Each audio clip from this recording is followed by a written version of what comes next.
Hey guys, well, we are back for part 3, okay? Now then, part 3 on the 5-star block set. Part 1, we covered all the conceptual stuff, boxes and outer rim and structure of the blocks. Part 2 was an introduction to maybe there's more than 5 blocks on each side in 5-star block set, okay? This time what I'm going to talk about is opposite and reverses and mirroring within the 5-star block set, okay? So, Joe, if you would kindly take a horse stance for me, just chamber, and please do the first block. Okay, so there's our upward block, okay? Now, do you remember me telling you we teach the toilet row? You know, those things we can't find anymore? The toilet row in the center of the body. Joe enters the bottom of the toilet row, comes up and pops out, okay? Remember that. Okay, so he goes in the bottom of the tube and it pops out.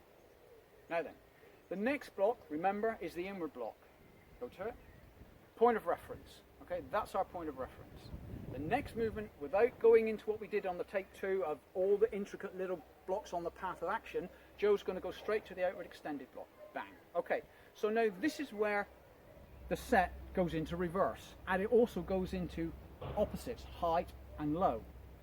The outward extended block is exactly the same structure as the downward block. Okay, if you look at the arm, it's slightly bent, the wrist is in the same position, and it's high going out to the right hand side. Okay, this time what Joe's going to do, he's going to pass it in front of his body and he's going to do a downward block. So now the structure of this arm hasn't changed anything. Okay, it's just now doing exactly the same thing as an outward extended block does, but at a lower level. Now Joe's going to chamber his elbow. The chambering of the elbow always seemed a little bit out of sync to me in the 5-star block set itself. Why go back to chamber? You know? For me, it is teaching you the hidden block, like I said, introducing you to the hidden block, but for me it's also introducing you into broken rhythm. Kenpo needs broken rhythm, because if you don't break your rhythm, you can never observe the reactions your opponent's giving to you.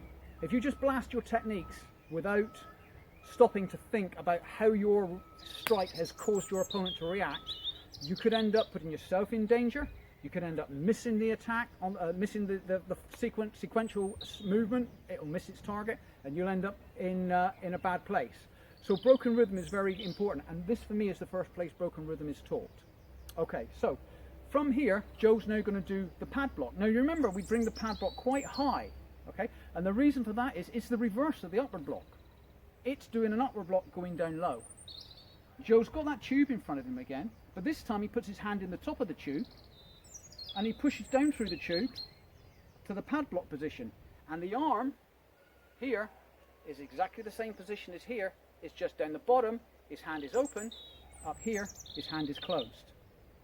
Okay, so running through it again, we've got upward block.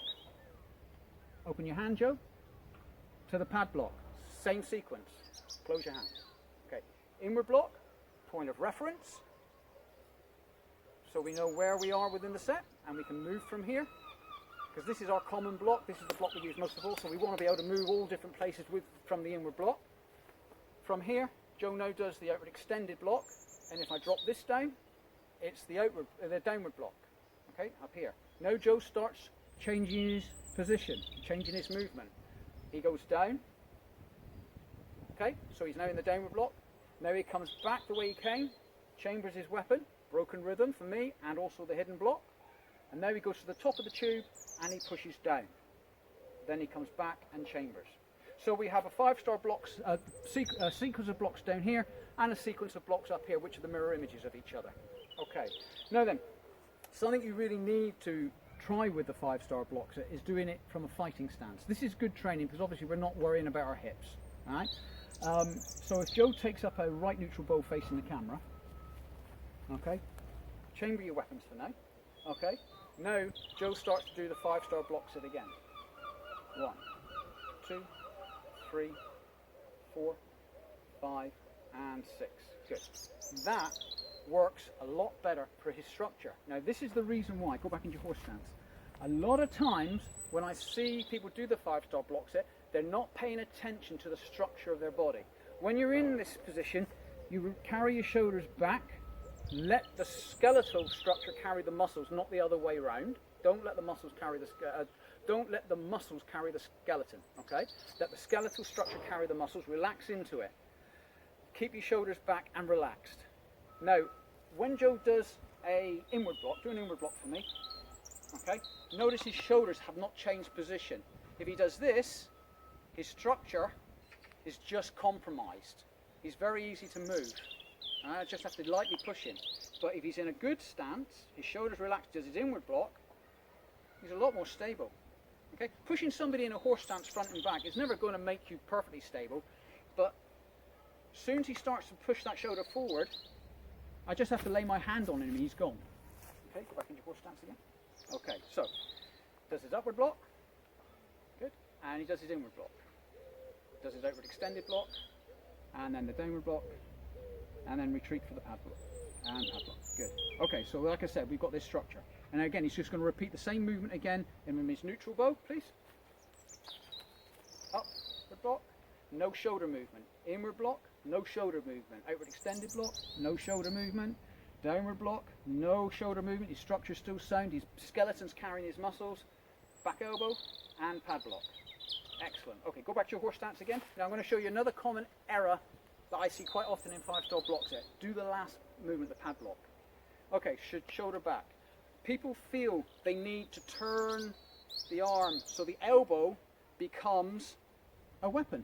Yes, it does. It can be a weapon, but not in a horse stance. In a horse stance, Joe has to compromise his structure to such a degree to get that weapon to face 12 o'clock. He's completely lost.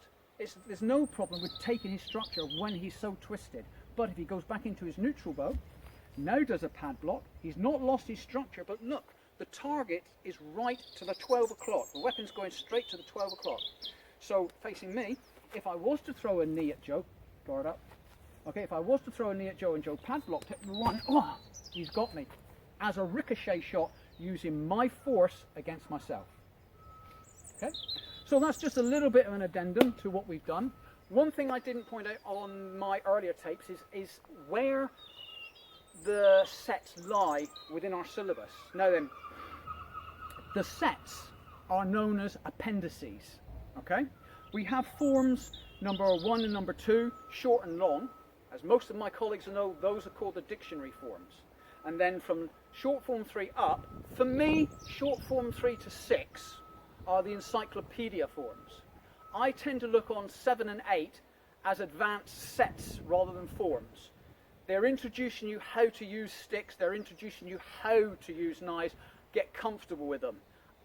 They're good sets, I like them, but I think they're more of an instruction. Well, we all know our forms, there's only one combat effective form, as we call it, which is short form 3. All forms are teaching us concepts, theories, and principles. They're not meant to be like traditional fights. You know, traditional forms are fights that are made into katas. These are teaching you things, okay? But I tend to look at 7 and 8 as sets rather than forms, but that's my personal preference. So when you have an appendices, which is all the sets, including the 2-man form for me, they allow you to study specific things. You know, if you go to the dictionary, you want to find out what a word means. So, well, that's what short 1, long 1, short 2, and long 2. They teach you how to move, about movement. You know, they're teaching you the basics of movement. If you want to know something else, like you look up the word astronaut, and you want to know a little bit more about astronauts, so you go and get an encyclopedia. And that goes into a little bit more detail of what an astronaut is, what an astronaut does. You know, they live in space, they travel in a rocket, all things like that. But if you're really, really into being an astronaut, you'll go and get a book specifically dedicated to the study of the life and the world of an astronaut. And that would be classed as an appendices. So when you want to study your blocks, you do the block set. When you want to study the kicks, you do your kick set. When you want to study your stances, you do the stance set.